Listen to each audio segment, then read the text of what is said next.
And on behalf of the Minnesota Association for Volunteer Administration, I would like to welcome you to our webinar on cultural intelligence, building cultural awareness and understanding with Dr. Mai Mua. This webinar is part of MAVA's initiative on volunteerism in immigrant and refugee communities.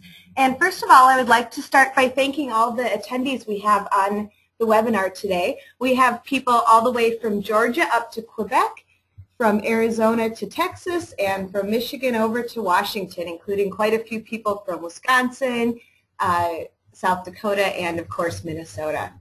I wanted to give you a little bit of background on how we got started with this initiative.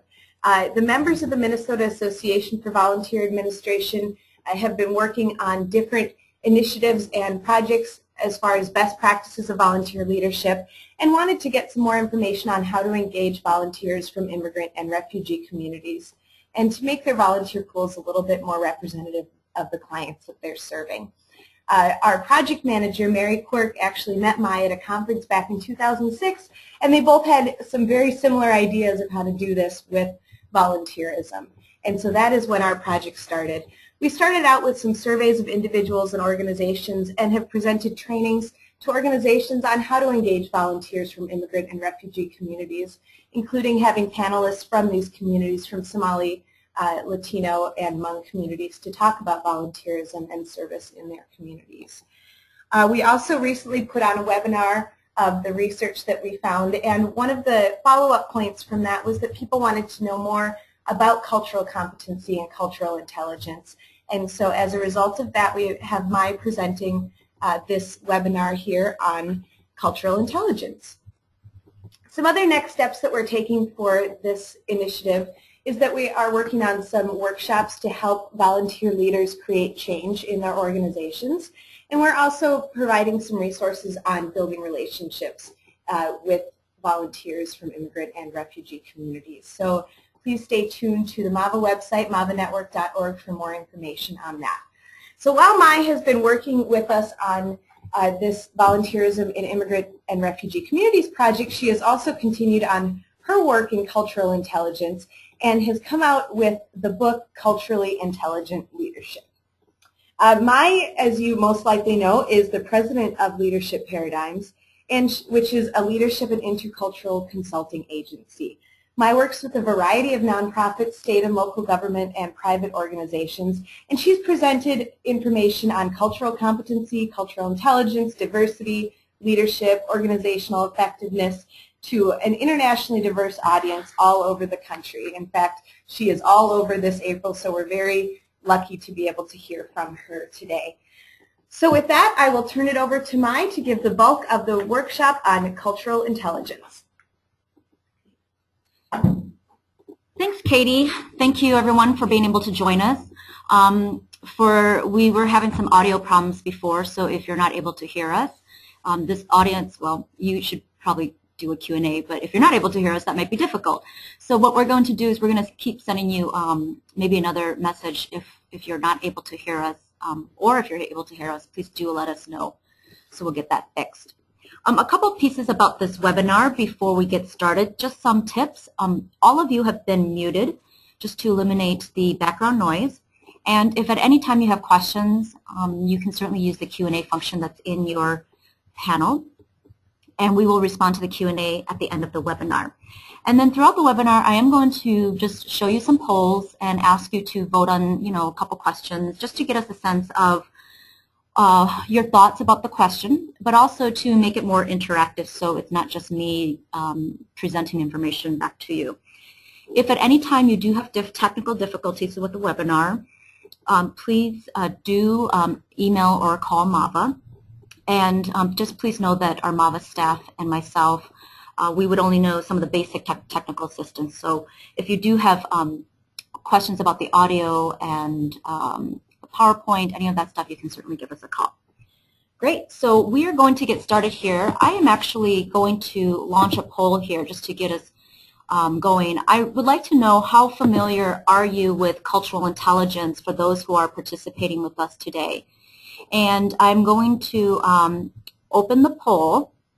And what I would like for you to do is to just vote on one of the statements, how familiar are you with cultural intelligence? Are you not familiar with it? Are you somewhat familiar, or very familiar with it? And then once I see that people have voted, I am going to close the poll and then show you the results.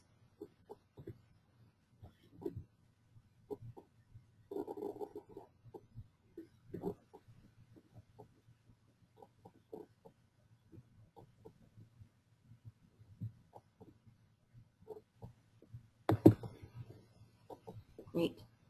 All right, so I'm going to close the poll at this time, and it looks to me that 64% are actually, here, let me just share it with you here.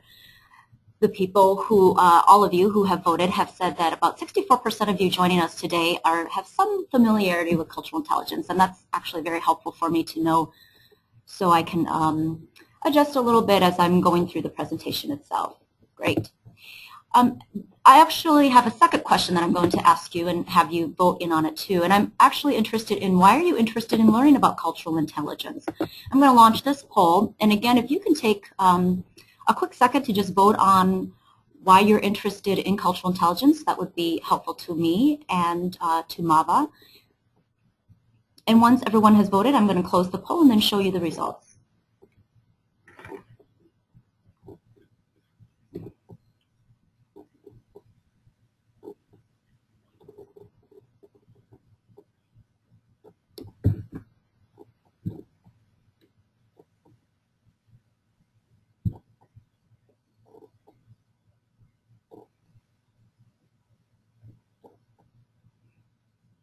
Great. So I'm going to close the poll at this time, and then I'm going to share these results with everyone so that you can see here.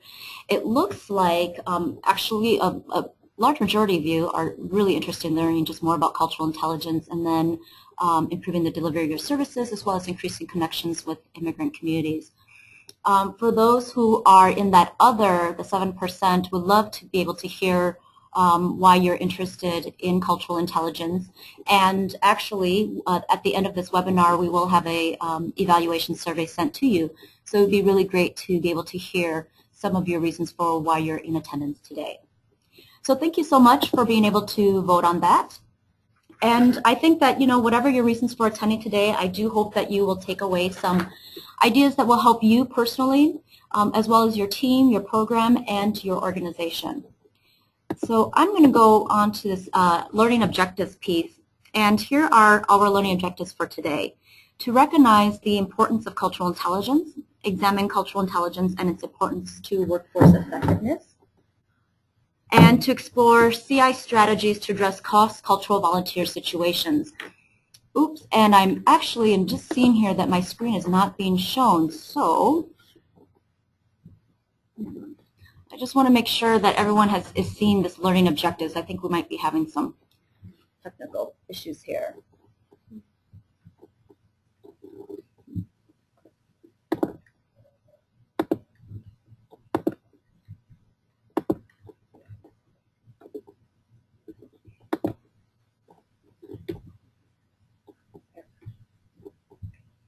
Okay, I think we resolved it.